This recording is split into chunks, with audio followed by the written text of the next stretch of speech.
Mostly, I refrain from talking about celebrities and their life because that kind of world is filled with narcissists. However, I recently came across Jada Will Smith, whose interviews have been shocking and kind of acted like an expose because the things she has said and mentioned about her life, her marital life, and her relationship with Will have revealed a lot about who she is, what she believes in, and what her personality is like. I also felt compelled to comment on those interviews and the things she has said because of her connection with the world of narcissistic abuse and the thorough interviews she has done with Dr. Ramani. Hi, I am Danish, a narcissistic abuse recovery professional. In today's episode, I'll comment on Jada and Will Smith's relationship and why I think Jada could be narcissistic, even though she seems to be so aware about narcissism. If that sounds interesting and you're eager to know what my views are on this, please make sure to subscribe before we begin, because your subscription to this channel helps spread awareness about narcissistic abuse. Lives of celebrities are really complex, and as an outsider, it's impossible for me to know everything that's going on between them. By talking about Jada's behavior, I'm not saying Will is totally innocent. He has done his terrible things as well.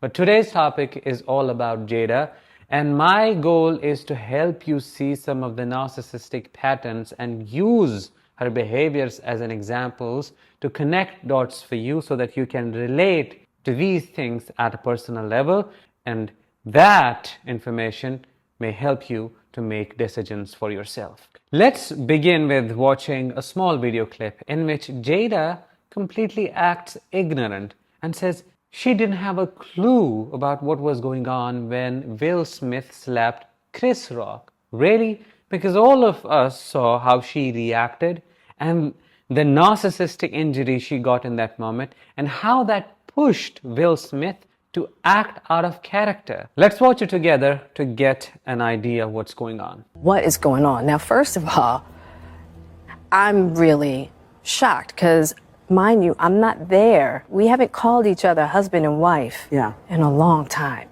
I'm like, what is going on right keep now? my wife's name out of your mouth, right? And I'm like, but now I'm really worried for Will because I don't know what's going on.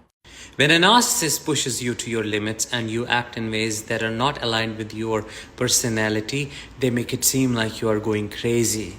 They act concerned for you and say things like, I don't know what's going on with them. I don't know what's happening in their life. I don't know why they are behaving this way. They may reach out to your family. They may openly run massive smear campaigns using plausible deniability. Nobody would know that they have pushed you to this point. They have created this character out of you. They will just focus on their concern and the love they have for them, while they are the actual monster. This is the extreme use of plausible deniability.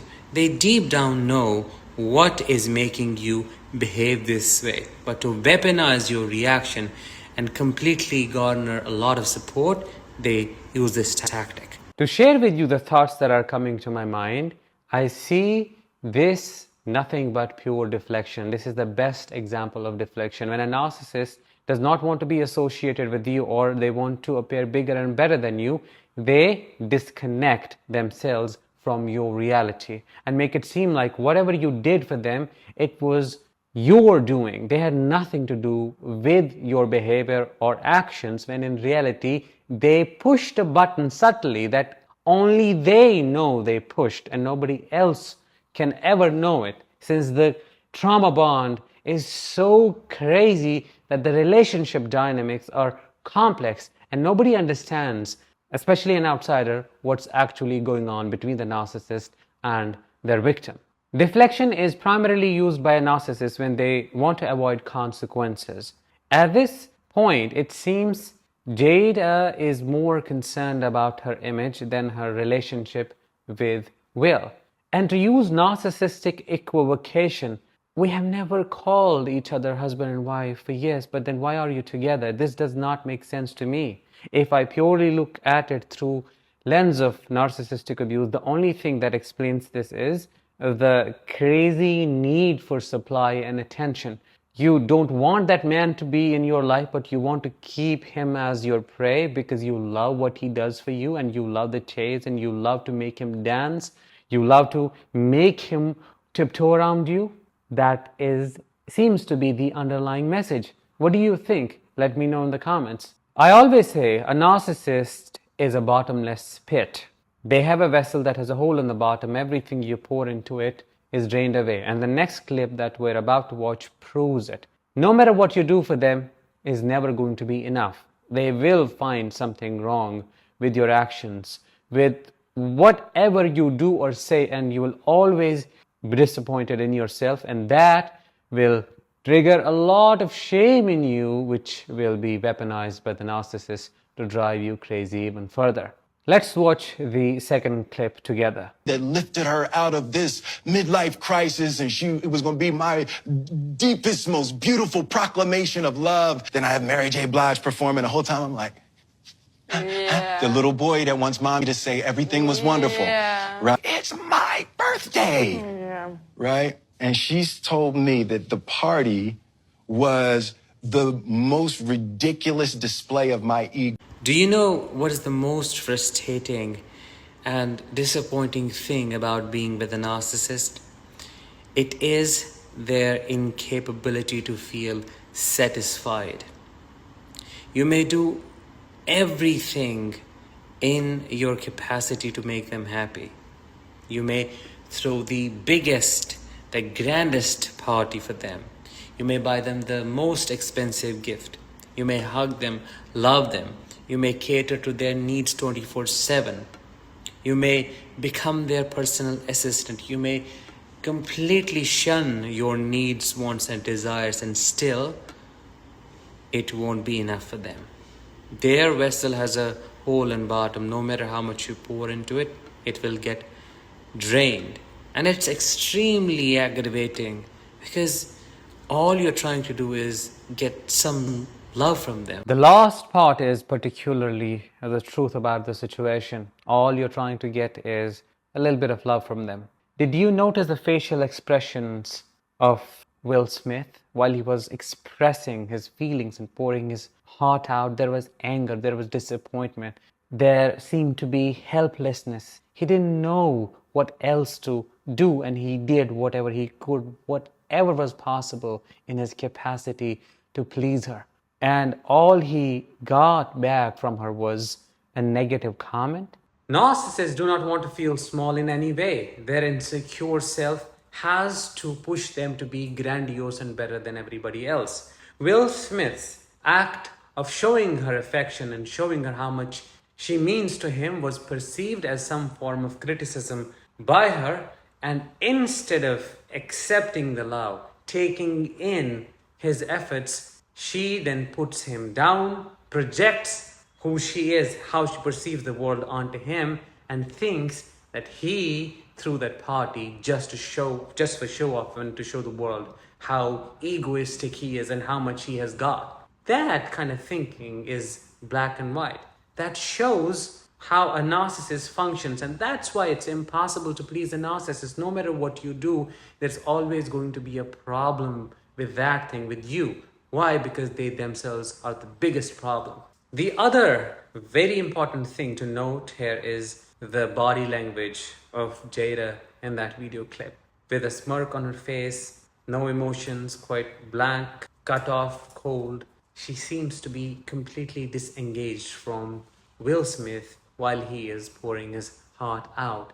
Doesn't that look narcissistic to you? Isn't that what a narcissist does? When you are just opening your heart to them, when you are being and becoming vulnerable, just to tell them how much they have been hurt and how much you want them to change. They just enjoy the show. It's amusing to them. They seem to be getting some kind of satisfaction, some kind of supply from what you're saying, what you're expressing, and what you're doing. Doesn't that seem to be the case here? Let me know in the comments as well. What do you think? The third clip that we're about to watch shows us how conflicting a narcissist is, how confusing it is to deal with them, because they can believe in so many opposing things at once. They can change themselves depending on what the situation needs them to be. Let's watch it and try to understand what's going on. You're a straight talker. I am. Except you're not sometimes. Yeah. Narcissists engage in a confusing form of self-expression called equivocation. Equivocation is using ambiguous language and positioning to conceal the truth. It's playing both sides of the fence. The most confusing thing about a narcissist is the fluidity of their personality, which simply means they become whatever they need to in order to get whatever they want to, essentially proving they are shape-shifters. Narcissistic equivocation is what this phenomenon is also called. They'll say they are not into a particular thing, but then at the same time, they will also say they are into it in a different way. They are married yet separated. They are with you, yet they have not given you any commitment. Confusingly, there are many things at a given time.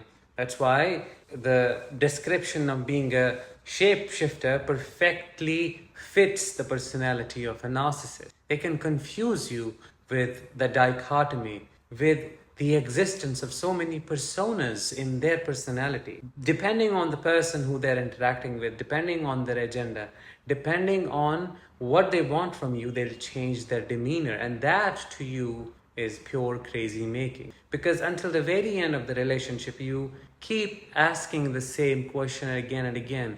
Who is this person? What's going on here? You do not know who you fell in love with because that person does not show up anymore. Occasionally you get to see a glimpse here and there, but then most of the time you get to experience this horrible monstrous of a narcissist. A narcissist changes personalities like you change your clothes.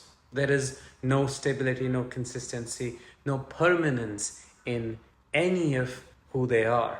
To understand this further, I highly recommend that you watch an episode that I recently created on a narcissist's shape-shifting nature and behavior. That episode is called "A Narcissist is a Jack of all trades and master of none." You can click the I button above or the link in the description to watch it now. In conclusion, a narcissist can be anything but a changed person. No matter how much they know about everything, including narcissistic abuse, it doesn't guarantee that they will apply that knowledge to themselves and make necessary changes in their behavior and in their relationships overall. A narcissist can only make one thing change, and that is you as a person. They can extract more supply, they can turn you into a shell of yours. That is the only thing that changes in such a relationship. With that, thank you so much for being here. Let's bring this episode to an end here. I would really like to know what your opinions are, what your thoughts are on today's topic. Drop them in the comments below and I'll talk with you in the next one. Until then, as always, let the healing begin and continue.